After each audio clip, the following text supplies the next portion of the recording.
우리는 계속적으로 시편 13편에 있는 내용을 통해서 우리의 눈에 불합리적이라고 생각하는 그 문제를 우리가 어떻게 풀어가야 할까?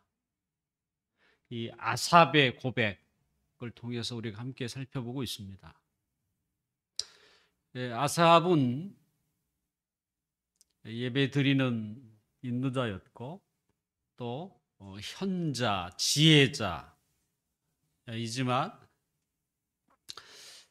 그의 눈에 비친 악인의 모습을 보고 그만 미끄러질 뻔했습니다.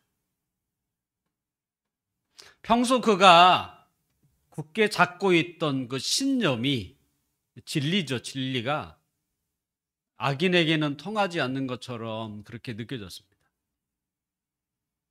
그리고 악인과 자신을 비교해 봤더니 지금까지 자신이 경건하게 살고자 했던 것이 다 헛되게 느껴졌습니다.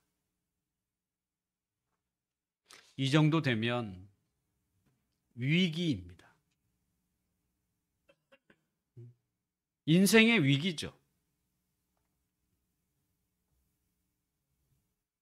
하나님이 만드신 피조물 중에 인간만이 신념 또는 정신을 가지고 살죠.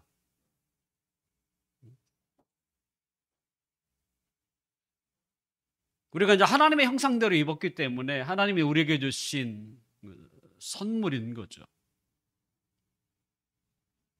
그런데 어느 날 자신이 굳게 잡은 그 신념이 흔들리고 무너질 때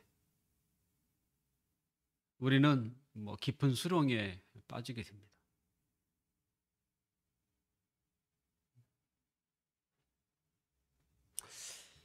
이런 인생의 위기, 인생의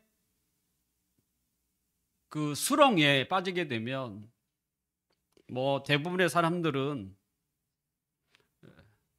정상적인 삶을 살지 못하고 방황하다가 어떤 사람은 폐인처럼 살아가는 사람도 있습니다. 신앙인이라고 한다면 교회를 떠나서 하나님을 멀리 하는 사람도 있을 것입니다.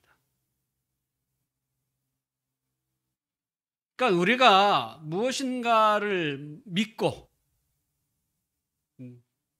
살아갈 때에 그것이 우리의 눈앞에서 모래성처럼 쉽게 무너져 버린다면 우리는 살아갈 만한 그 의미를 잃어버리는 것이죠.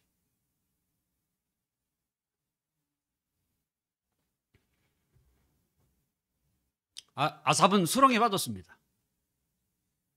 그런데 완전히 빠진 것은 아니었습니다. 왜냐하면 그의 마음에 교회 공동체에 대한 애정이 남아 있었기 때문입니다. 우리가 깊은 수렁에서 빠져서 다시 일어나기 위해서는 밑바닥이 아닌 이상 나뭇가지라도 좀 이렇게 잡고 있어야 하는 것이죠.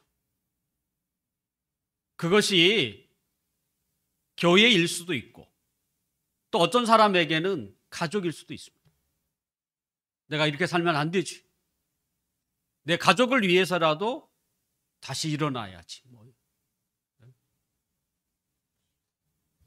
만약 우리에게 이런 인생의 위기가 찾아올 때에 우리는 어떻게 그 문제를 풀고 또 앞을 향하여 계속 나아갈 수 있을까? 아삽은 지금까지 자신의 인생을 붙들었던 그 신념, 때로는 하나님의 말씀,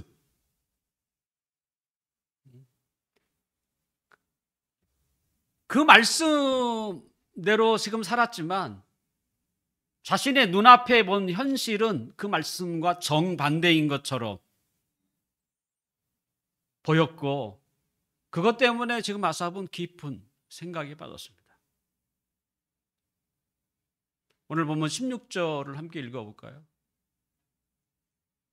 아삽이 지금 어떻게 문제 앞에 놓여 있는가를 우리 함께 읽어보겠습니다. 내가 어쩌면 이를 알까 하여 생각한즉 그것이 내게 심한 고통이 되었더니.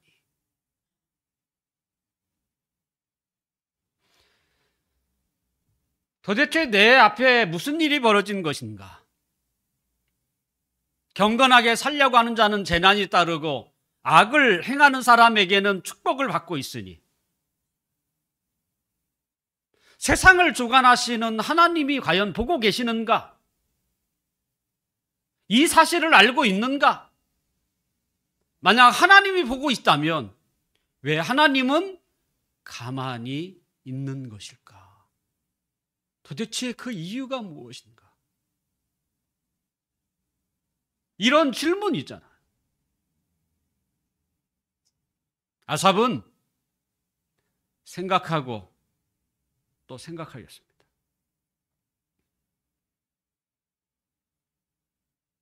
쉬운 문제는 아니죠. 어떻게 이 문제를 해결할 것인가, 풀 것인가? 아삽이 그 생각의 깊은 바다에 빠지면 빠질수록 우리는 수압이라고 하죠. 물속에 들어가면 이제 수압이 그를 더 짓누르고 있었습니다.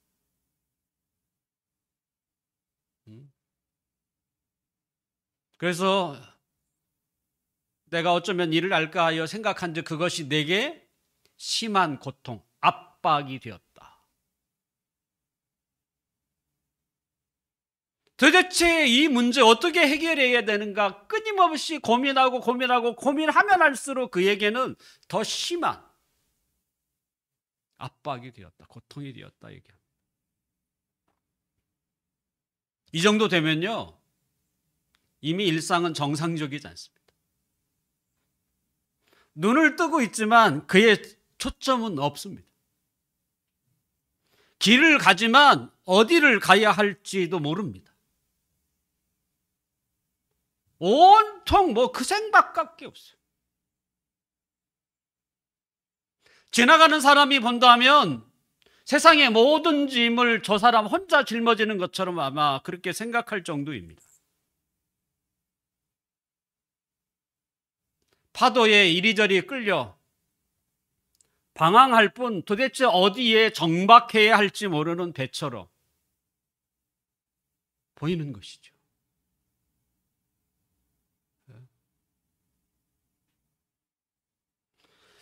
왜 아삽은 이렇게 방황하고 있을까?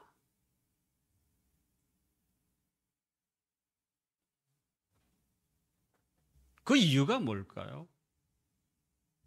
그것은 영적인 세계를 이성과 생각을 통해서만 이해하려고 했기 때문입니다. 우리가 사는 세계는요, 눈에 보이는 것이 전부가 아닙니다. 눈에 보이지 않지만 엄연히 존재하는 영적인 존재가 있어요. 영이신 하나님이 계시잖아요. 우리가 믿는 하나님은 보이지 않습니다.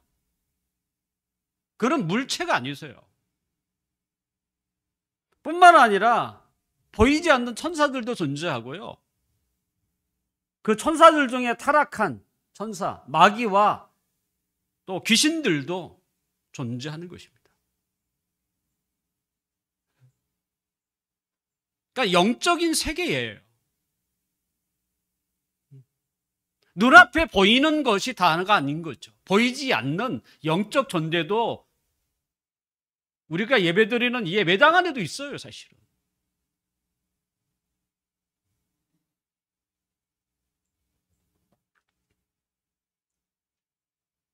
우리는 이런 아삽이 고민하는 문제, 우리도 고민하죠. 뿐만 아니라 이 세상에서 우리는 살아가면서 쉽게 이해할 수 없는 문제들을 만나게 됩니다. 그런 문제를 만날 때 우리는 어떻게 해결하고 있습니까? 대부분은 문제가 발생할 때마다 그죠? 합리적인 사고를 통해서 해결하라고 하죠. 아삽도 그랬습니다. 아삽은 생각하고 또 생각하면서 이해할 수 없는 이 문제를 풀어보려고 했습니다. 분명 합리적인 사고는 우리 일상에서 일어나는 문제들을 해결하는데 도움이 안 되는 건 아닙니다. 도움을 주죠. 그렇지만 문제를 우리가 해결하려고 할 때의 그 합리적인 사고는 가장 낮은 단계입니다.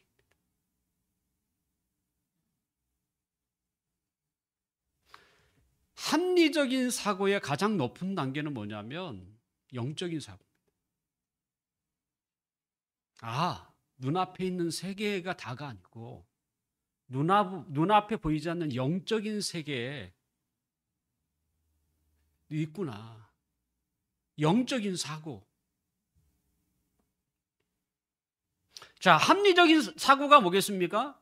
우리가 수학으로 계산하면 1 더하기 1은 우리가 2 이렇게 얘기하죠. 이거 굉장히 합리적인 이야기죠. 그런데 이 1이 어떤 개수를 떠나서 사람으로 치면 좀 달라요. 한 사람 더하기 한 사람은 3이 될 수도 있고요. 4가 될 수도 있어요.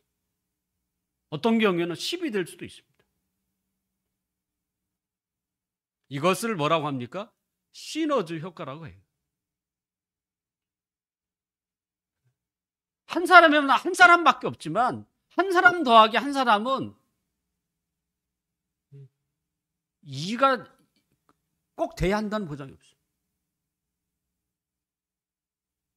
훨씬 더 두 사람 이상의 훨씬 더 엄청난 일을 할 수 있는 그 효과가 나타날 수 있죠.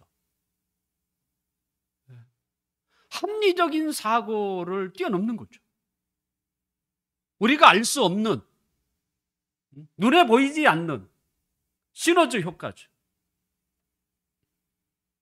영적인 사고는 합리적인 사고를 기초로 하고 있습니다. 하지만 합리적인 사고를 넘어서, 한마디로 수학으로 계산하는 것을 넘어서는 시너지 효과가 있습니다. 이게 영적인 사고예요. 아삽은 생각하였지만 그는 영적인 사고를 한 게 아니에요. 영적인 사고가 뭡니까? 그것은 성경적인 사고예요. 성경적 세계관이라고 이렇게 표현할 수도 있죠. 자, 성경에서는 합리적인 이야기를 하는 부분도 있습니다. 심는 대로 거둔다. 이거 성경에 나오는 구절이에요. 갈라디아 6장 7절. 그 다음에 예수님이 가르쳐준 산상순에 보면 남에게 대접을 받고자 하는 사람은 뭐 어떻게 해야 돼요? 남을 대접해야 하는 거예요.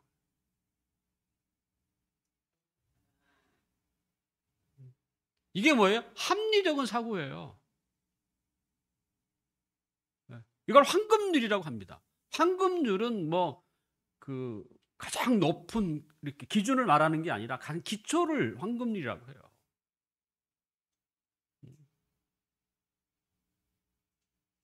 내가 저 사람한테 밥을 먹기 위해서는 뭡니까? 밥을 사라는 거예요. 그럼 저 사람도 밥을 사줄 거라는 얘기예요. 가장 기본이 되는 거죠. 가장 합리적인 이야기죠. 성경에 이런 구절. 근데 성경에는 이것만 있는 게 아니에요. 이런 합리적인 사고를 기본으로 해서 성경은 영적인 사고를 우리에게 알려주죠. 너희는 먼저 그의 나라와 그의 의를 구하라. 그리하면 너에게 필요한 모든 것을 더하시리라. 이건 영적인 사고.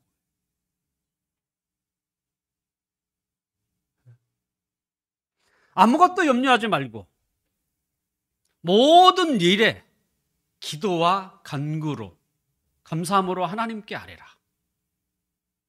그리하면 지극히 높으신 평강의 하나님이 너희 마음과 생각을 감찰하리라. 평강을 주시겠다는 거예요. 이건 영적인 사고예요.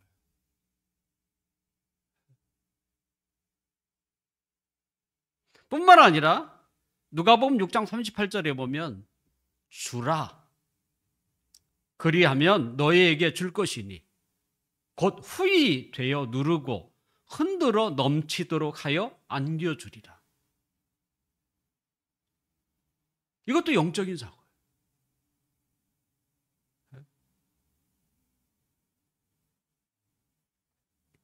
합리적으로 1 더하기 1 이런 계산이 아니라는 거예요. 이런 영적인 사고는 뭐여야 됩니까? 믿음이 있어야 합니다.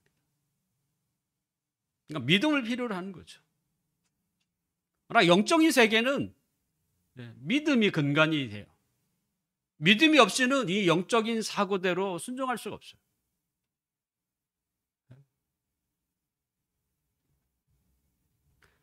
이 아삽이 고민했던 문제는 문제에 문제가 있었던 게 아니고요. 문제를 풀어가는 그에게 문제가 있었던 거예요, 사실.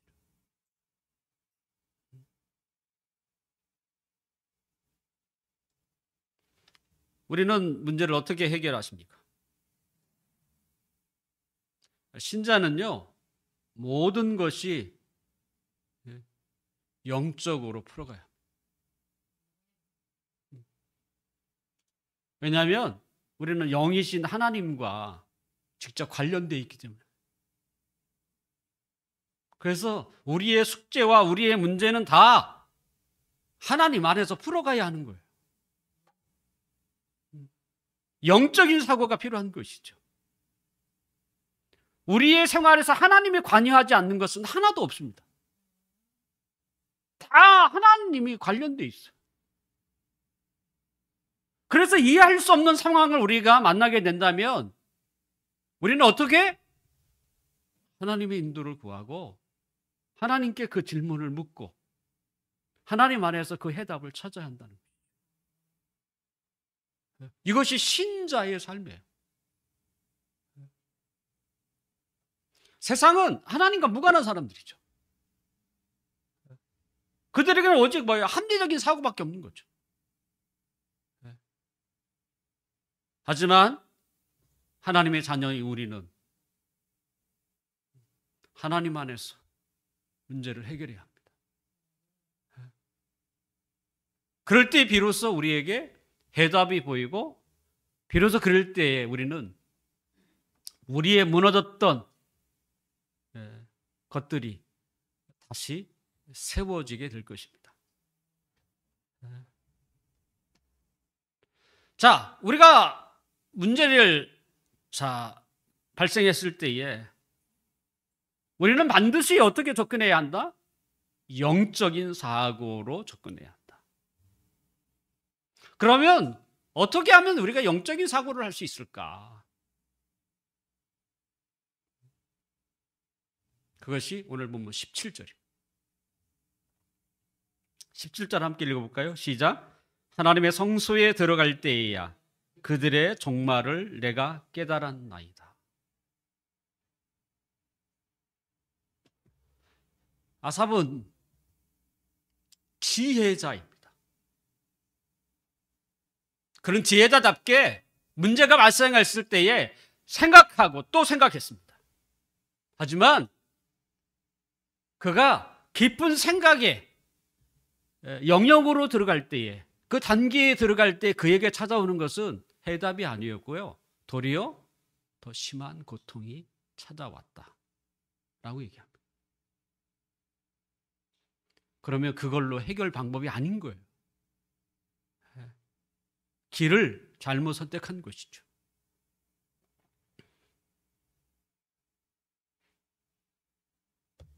자, 그가 생각의 자리를 떠나 간 곳이 어디입니까? 그것은 하나님의 성소라고 불리우는 하나님의 집이었어요.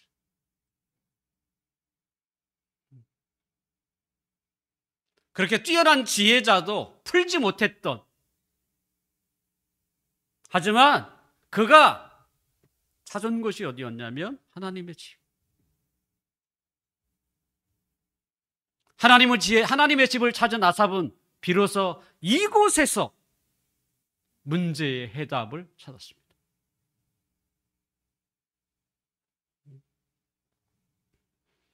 그런데 하나님의 집에는 자기 혼자만 있었던 게 아니에요. 인생의 수많은 문제를 만나면서도 그 문제에, 그죠? 함몰되지 않고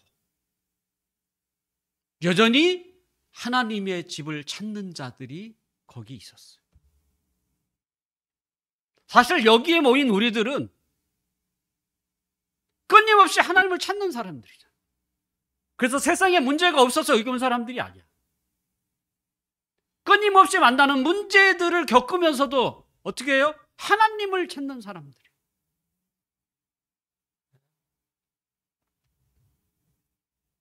그 말은 뭡니까? 길이 있다는 얘기죠. 그렇죠? 길은 하나님의 집에 있는 거예요, 사실은. 여전히 내가 하나님을 찾고 있다는 말은 인생의 그 어떤 문제에 내가 닥칠지라도 나에게는 희망이 보인다는 얘기예요. 그게 하나님의 집이에요.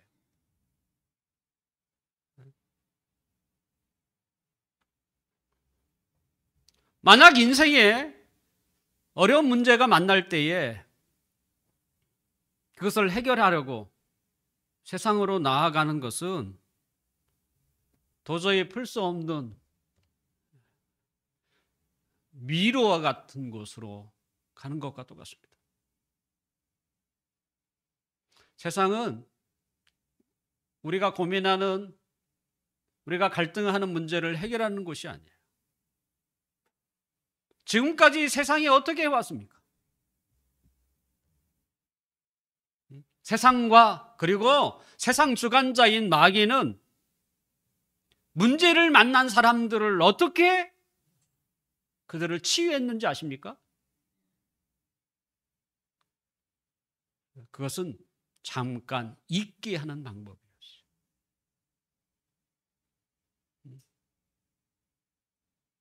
술이나 쾌락이나 마약,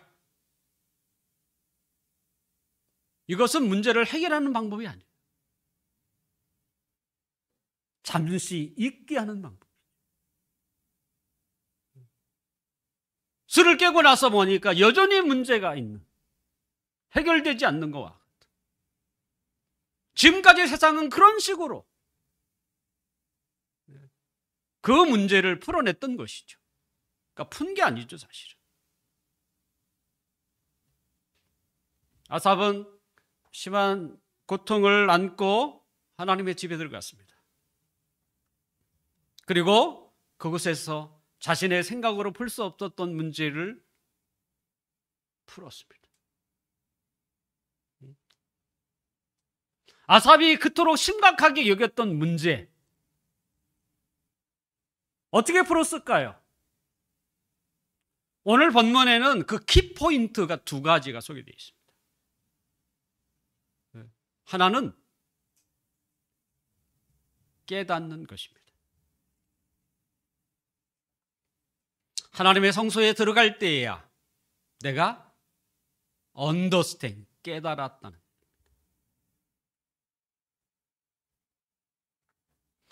아삽은 하나님의 집에서 하나님을 예배할 때에 그 예배 안에는 찬양이 있고 기도도 있고 신앙 고백도 있고 뭐 드리는 것도 있고, 그것이 주는 감동도 있죠. 근데 그런 감동으로 문제를 푼 게 아니에요.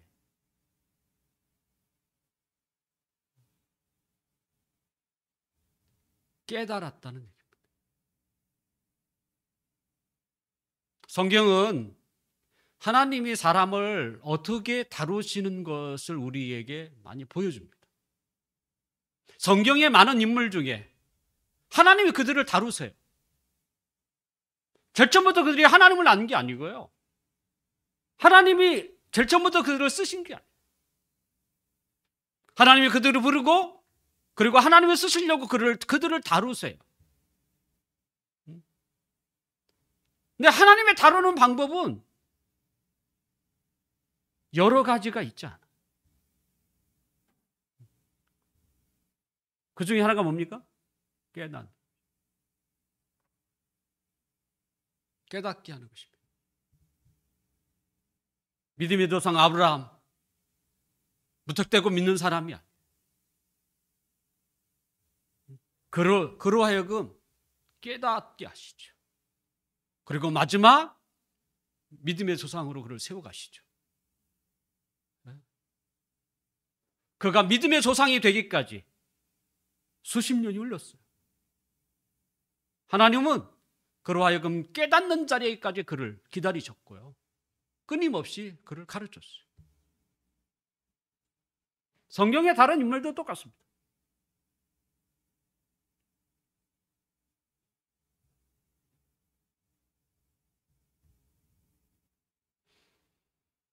우리가 성경의 인물 가운데 특별히 신약에 보면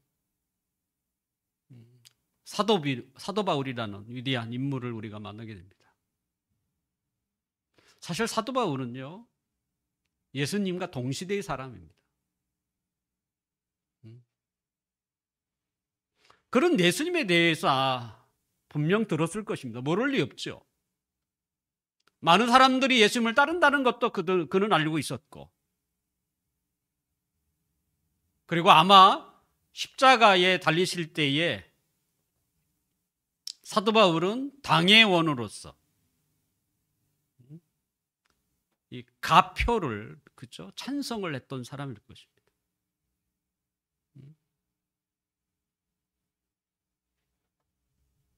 하지만 예수님이 십자가에 죽으시고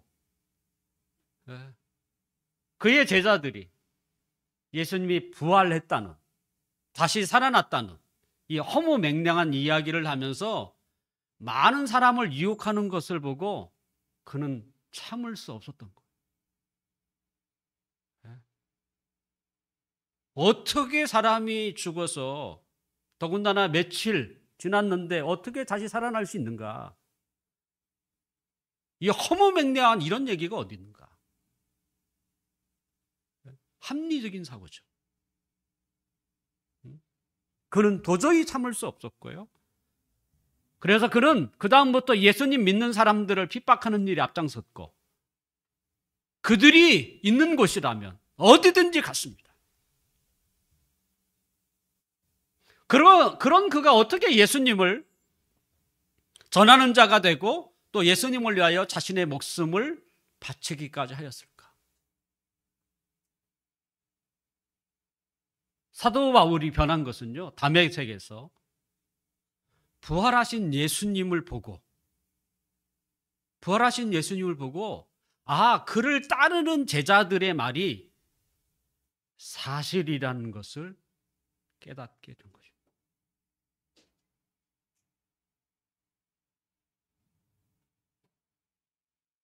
깨닫게 된 것입니다. 이게 굉장히 중요한 말입니다. 우리는 하나님의 집에서 찬양도 하고 기도도 하고 교제도 해야 하지만 무엇보다 중요한 것은요, 말씀에 귀를 기울여야 돼요. 말씀을 집중하지 못하면 깨달을 수 없습니다. 그리고 깨닫지 못하면 믿음이 생기지 않습니다.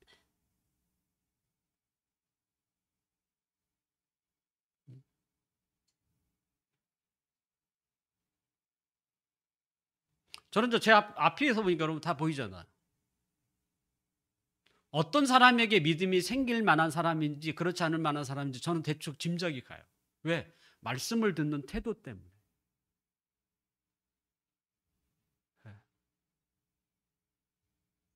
성경도 이야기를 하죠.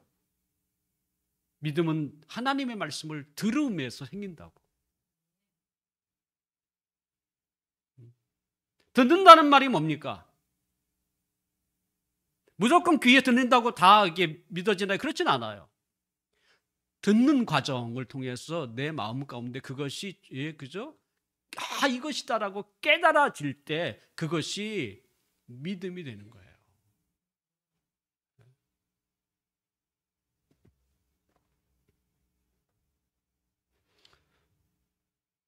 하나님의 집에서도요, 세상이 주는 방식대로 임시적인 위로도 있습니다. 우리가 착각해서는 안 돼. 그래서 사람의 감정을 터치하는, 한마디로 뭐예요? 기분 좋음이죠. 이게 교회, 하나님의 집에도 있습니다. 하지만 그것은요, 우리의 문제를 해결하는 데 전혀 도움이 안 돼요.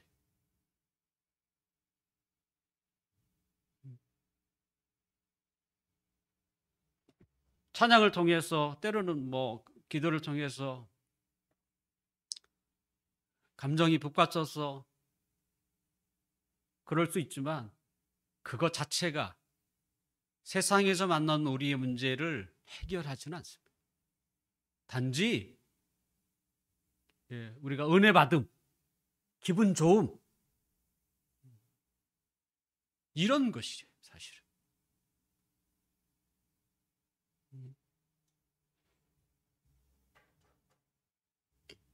신자들이 하나님의 말씀을 통해서 깨닫는 것보다 이 기분 좋음, 이것을 추구한다면 오랫동안 신앙생활을 해도 그는 늘 제자리에 머무를 수밖에 없습니다. 자라질 않습니다.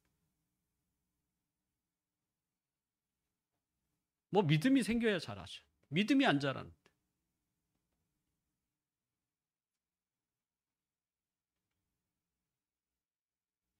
아삽은 하나님의 집에서 깨달았습니다.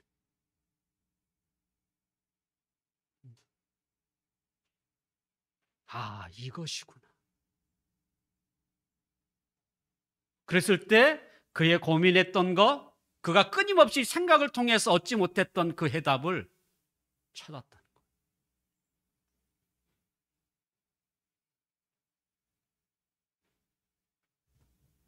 사랑하는 성도 여러분, 하나님 말씀에 좀 집중했으면 정말 좋겠고요. 그래서 그 말씀이 우리의 귀를 통해서 우리의 마음 가운데 깨달아져서 우리가 하나님을 믿는 믿음이 날로 커갈 수 있기를 주님의 이름으로 축원합니다.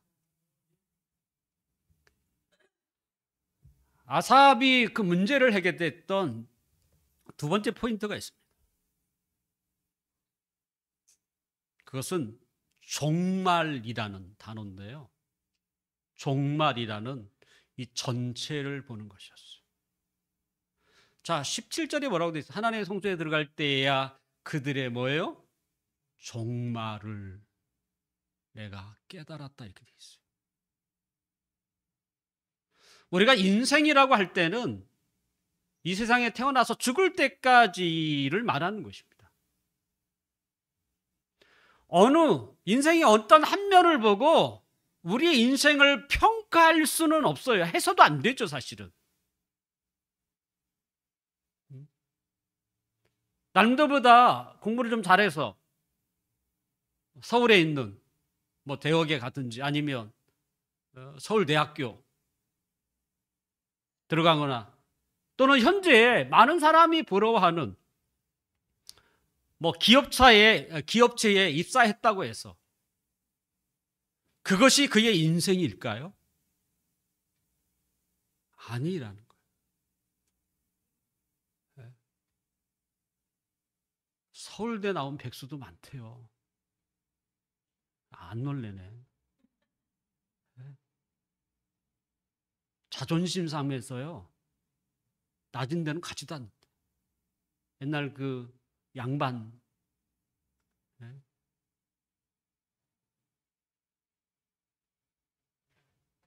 근데 우리는 자꾸 어떤 한 단면을 그의 인생처럼 보려고 한다는 거예요. 그게 다인 것처럼. 인생은 죽을 때까지 진행형이에요. 죽어야 그 사람을 평가할 수 있어요. 그의 인생은 이러하다, 그의 삶은 이러했다라고 평가하는 거예요. 악인의 현재 모습은 형통한 것처럼 보이지만 아삽이 깨달은 것은 뭐냐면 그의 종말이 비참한 거였어요.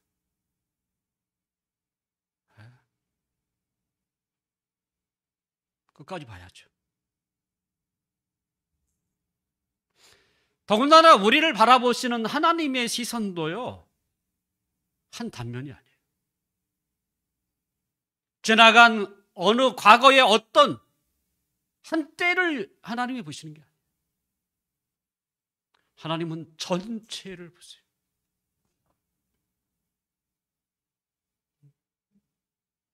그래서 에스겔서에 보면 하나님은 지금까지 선하게 살다가 나중에 악하게 산 사람이 있다면, 반대로 지금까지 악하게 살다가 나중에 선을 행하는 사람이 되었다면, 하나님은 전체로 평가하신다는 거예요.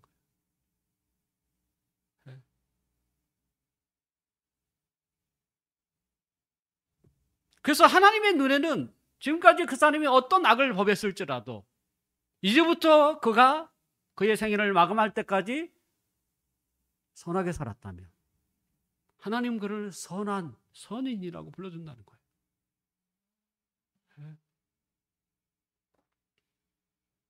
내가 옛날에는 한때 이렇게 과거에 파묻히는, 하나님은 그렇게 보시지 않아요. 하나님은 통째로 보세요. 성경 속에서 욥처럼 인간이 겪을 수 있는 모든 재난을 한꺼번에 받은 자가 있을까?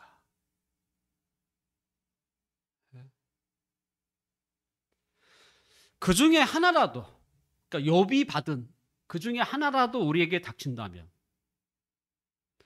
모르긴 몰라도 아마 기절할 것 같아요.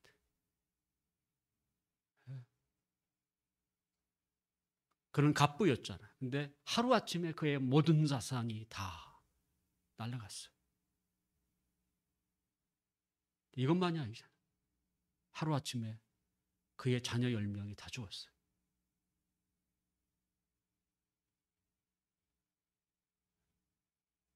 하루아침에 그의 온몸이 꼭 암처럼 전염병이 든 것처럼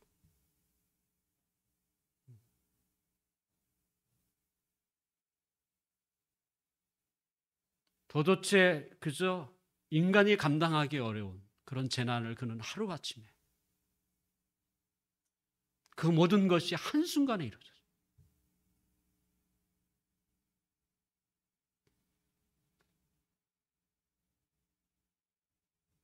야고보는 이런 욥을 보면서 우리에게 이렇게 위로합니다.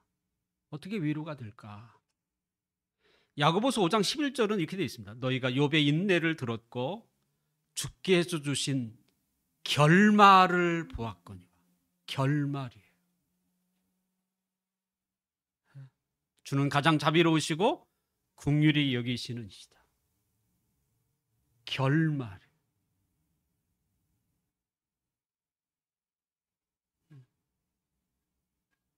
한순간에 모든 것을 잃어버렸던 욥. 그의 몸까지도 성한 것이 없을 만큼. 그게 욥의 모습인가요? 하지만 한때의 모습일 수 있지만 그의 결말은 아니에요.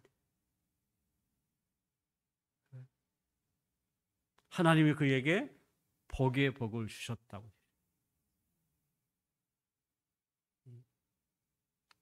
그 잃어버린 자녀를 다시 10명을 낳게 하셨고 오랫동안 장수하게 하셨고 그 다음에 그의 자녀들은 삐어냈다고 성경에 써 있어요. 그가 잃어버린 재산은 하나님께서 다 채워주실 뿐만 아니라 더하셨는 것이죠. 그게 욥의 결말이에요. 그러니까 전체를 보셔야 돼요.